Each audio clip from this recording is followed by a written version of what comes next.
Hey, Miss Sams. Yeah. You know, it's graduation day here in Woodland Park. It is. And so we're about to head to graduation. We are. And so we're in my car here. We're going to drive down, but we figured this would be a good opportunity to utilize a nifty little tool that happens to be in my car. What is that tool? It's the carmometer. The carmometer. The carmometer. Yeah. Yes. Yeah, we should talk about the carmometer. So Yeah. what is it? What the heck is a carmometer? It's a thermometer for my car. Oh, I see. Just tells you what it is outside. So when you're inside and the air conditioner's cranked and it's 108 when you're driving in LA. Oh, you can see. So what's the temperature in the car? Well, let's grab the camera. We'll find out. All right, I see. Okay. See all the car seats? I have twins, by the way. That's why I have two car seats there, and that's for my son. This is a really big car. Oh, that's huge. We had to get a bigger car when we had twins. Oh, I see. It looks like it's 59 degrees. 59 degrees outside. That's pretty cold. It's May. That's Fahrenheit. 22nd. May 22nd, 59 degrees. Yeah, it's kind of overcast and it's rained all night and kind of gross like that. Now, let's look at a couple other things in the car. Right above there, we have the mileage. That's my little trip counter, 195.2. That's how many miles I've driven. That'd be like a quantitative measurement. Yeah, that's how far I've driven since I got gas last time. Yeah. Over here, we have RPMs, rotations per minute. That's how fast my engine is turning over. Yeah. Okay. That's quantitative. My gas gauge there, it's right on half. That's kind of just qualitative. Yeah, that's kind of qualitative. Okay, we don't know how many gallons are in there. Now, I do because I know I have a 22-gallon tank. If it's half full, I've got 11 gallons in there, so I can do some mash. To probably one significant digit. You're right. Now, there's some, the temperature of my engine that says cold and hot. Yeah. So that's a qualitative measurement. Yeah. Okay. Over here, we've got my miles per hour. Ooh, speed. Yeah, so we have a unit divided by another unit. Yeah, so that's like distance and time. And then in the gray numbers there, I have km per h, kilometers per hour. Oh, yeah. That's another measurement. Yeah, it is. So I've got lots of measurements in the car that you don't really think about. Yeah. But there they are, and we're going to talk to you about them in this a little bit more in this lesson. So we will see you. Let's just keep going and let's learn about it. So as you can see, we're going to talk about what's called the SI system. Yes. And that's kind of redundant, actually, because the S and SI stands for system. I know. It's kind of like going to the ATM machine. Why is the ATM machine going to the ATM? Oh, because the M is machine. The automated teller machine. Yeah, that makes sense. Okay. Yeah. Hey, we're going to talk about dimensions, as we talked about in the little webcam thing here just before. Yeah. That we've got different quantities. Yes. Now, these are the kind of the basic quantities that are measured in the world. Right. Length. Now, in the SI system, the System International is what it's called. It's French, I think. Yeah. Well, that's where the standards live. The standards live in Paris. The standard kilogram and the standard meter, they're made out of platinum, and they live in Paris somewhere. Paris. All right. And then we've also, the symbol is the meter. Now, in the non-SI system, we can also measure length in other units. Inches. Inches, yeah. Furlongs. Furlongs. I don't know, some other ones, feet, stuff like that. Yeah. Etc. So, by the way, on this table, you should copy this table down into your notes. Yeah.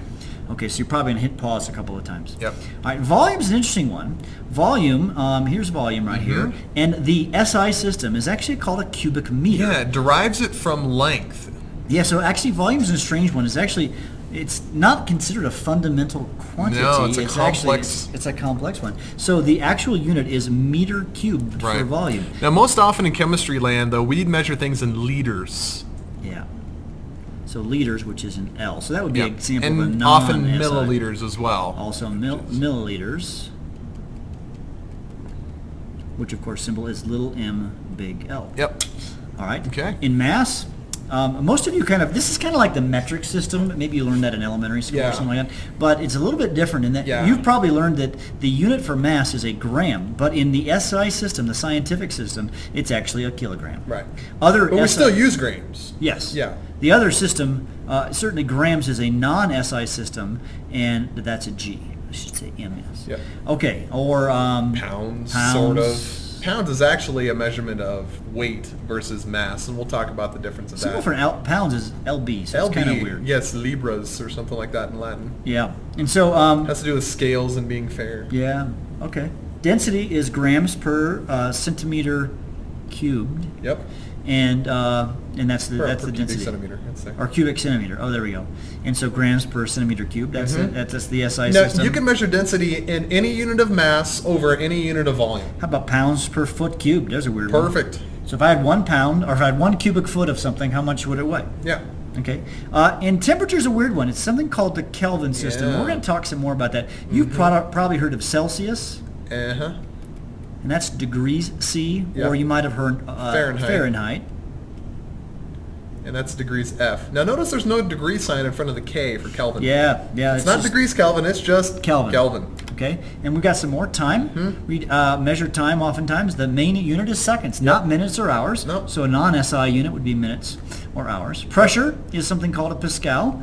Okay, there's also ones, we're going to also use one thing called ATMs or millimeters of mercury. Yeah. And we'll talk about that, much later in the year. So ATMs, it stands for atmospheres. Yeah, like 1 atmosphere of pressure would be the pressure at sea level. Yep. We live at high altitude. If you are our student, then you know that. The atmospheric pressure here in Winter Park is about 0.75 atmospheres. Yeah, so roughly 3/4 of that what it is at sea level. Yeah. That what it is. That's why I don't teach English. We're called folk today. Yeah. All right, this is the 4th podcast in a row. All right, joules. Yeah. Joules is That's energy. You also measure that in calories. Yeah. Oh, I said energy. I should say calories here. That's right. Yeah. Calories. Yeah, I had my vitamin water. Actually, right here, my vitamin water says it has. I don't know what it says. It's got some calories in it. 10 calories. 10 calories? 10 calories. So that's actually a kilocalorie. So that's actually 10,000 calories. There you Mr. go. Bergman. I know, but that's actually a very small amount. So, an amount. This is an interesting one. This is a very, very important unit in chemistry land. Yeah. We're going to learn about something called the mole. And oddly, the unit for mole, or the symbol for mole, is little mole. m, little o, little l. You don't Mole. put the e. You just drop the e, because I guess we're lazy. We're lazy. We can't use an m, because that's a meter. Yeah. So We put mole. Now, if you do ml, yeah, we could do ml, but that's milliliters. Milliliters, yeah. So that's mole. Other amounts that you have commonly encountered would be like a dozen. Yeah. Or a ream, like a ream of paper. Yeah. Or a pair. Yeah. Okay? We use moles, and we'll talk more about that later. Yeah, very important topic. And lastly, electric current is an amp. Yep. And that's just another Big one. A. Yeah, big A. Okay. That's what people used to call me because my name's Aaron. Big A. The big A. But I'm not very big, so. Much tall. No, I'm tall. We're tall. Kind of scrawny. All right, so here, let's just, what dimensions are being used here All right. in this experiment, or in this measurement? We are measuring mass. Kilogram is mass, so that's the dimension. Yes. All right, now, miles per hour, that's kind of like two different... Yeah, that's a length. So miles would be length. Over a time. Length over time, yeah. All right, grams is... That's a mass. Mass, yeah, and then moles... That's a quantity. Per amount. Amount, yeah. Yeah, or a quantity, same thing, really. Yeah. And then grams per milliliter. That's a mass That'd per be a mass per volume. Or, what else could you say about that? We can call that density. Density yeah, is well, grams per milliliter. or you could also call that mass per distance cubed. Cubed. Because milliliter is the same thing as 1 cubic centimeter. Yeah, actually, that's a very important thing to write this down, guys. Again. 1 milliliter is equal to 1 centimeter cubed. Very important. That means if you had a box that was 1 centimeter. Now, a centimeter, by the way, just from a perspective, is about 1 fingernail width by 1 fingernail width by 1 fingernail width. That's a centimeter. So if you would have a box that was 1 centimeter by 1 centimeter by 1 centimeter, that would be the definition of a milliliter. 1 milliliter. In fact, while we're at that, do you understand if you were to fill that box with water, not add the mass of the box, it would weigh 1 gram. Right. That only applies to water because water has a density of 1 gram per milliliter. Yeah, other substances have different densities. And actually, that is the definition of how they... That's how they came up with the SI system. It's all based on water. Yes. Yeah, in fact, the temperatures, Celsius scale. Celsius scale is based on water. Actually, it's based upon water and also the meter. Yes. And what a meter is, which is defined by some things. Mr. Bergman is making his computer beep.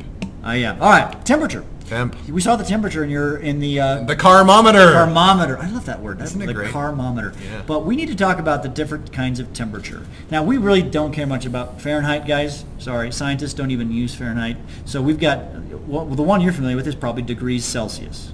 All right, a couple things about degrees Celsius is at 0 degrees, water freezes. Water freezes. Speaking of now, water. It's only water. Not everything freezes at 0 degrees Celsius. That is another very common misconception. That is true. Do you understand that, like, I have, this table right here. Yeah, it's made out of metal, made out of steel. It's out of steel, and it's frozen. It's frozen. Yeah. Frozen? Yeah. It doesn't feel too cold to me. It's a solid. But see, frozen means it's a solid. Right. All right, but water, we know, freezes at 0 degrees Celsius, and at 100 degrees Celsius, water boils. Is that 100? 100 Your handwriting's degrees. starting to look like mine. Notice Mr. Bergman does all the writing. That's because my handwriting is completely illegible. I wrote it better now. Yeah. So 100 degrees Celsius, water boils. Good. Okay, let's but convert. what we really care about is that there's a conversion between this Celsius and this Kelvin. Right, the Kelvin temperature. So degrees Celsius. Okay, Celsius. Plus 273. 273 equals the Kelvin. Kelvin. Notice I didn't write degrees Kelvin. No, it's just Kelvin. So Celsius plus 273 gives us Kelvin. Just remember that 273 number. All right, so let's do some practice. So let's say I have,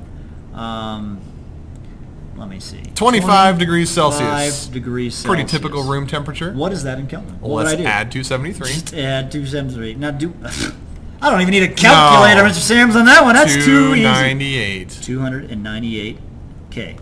All right, let's take a really cold temperature. Let's say it's negative 150 degrees Celsius, which is really, really cold. That's colder than Earth has ever been. All right. The coldest recorded temperature, at least.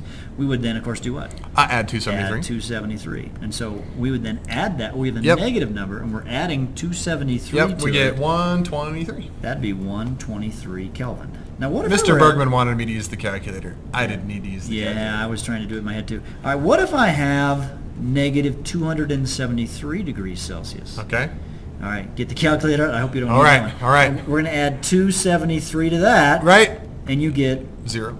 0K. Hey, by the way, we should note that the's no such thing as negative Kelvins. Yeah, you it's can't. It's an absolute scale. And actually, the reason I picked this number, guys. Yeah. This is actually a famous temperature. It's called absolute zero. By the way, there's a test question on your exam. What is the temperature in Kelvin at absolute zero? 0 Kelvin. Yeah. You can never. If you get something to 0 Kelvin, what's going to happen? The universe ceases to exist. No, I don't know. No, that's not true. No? Okay. It stops molecular motion because actually temperature, which I think we've talked about, is actually a measure of the average kinetic energy of a molecule. And so molecules are constantly in motion. Yeah, they're either moving around or if they're in a solid, they just kind of vibrate. And so they're kind of vibrating, but when you get it cold enough, they'll stop. And cold enough, the definition of cold enough is absolute zero, 0 Kelvin. Now we probably should go in the other direction. Okay, let's do a couple more, Mr. Sams. Let's say I've got 305. 305 Kelvin. What's that in degrees Celsius? What do you do there? Subtract 273. Yeah, we subtract 273. And what do you get there, Mr. 32. 32 degrees Celsius. No naked numbers. Let's try one more. Well, what about 25 Kelvin? 25 Kelvin. So we subtract 273. So 25 minus 273, we get negative 248. Negative 248 degrees? No, Kelvin. No, degrees Celsius. Degrees Celsius. Yes.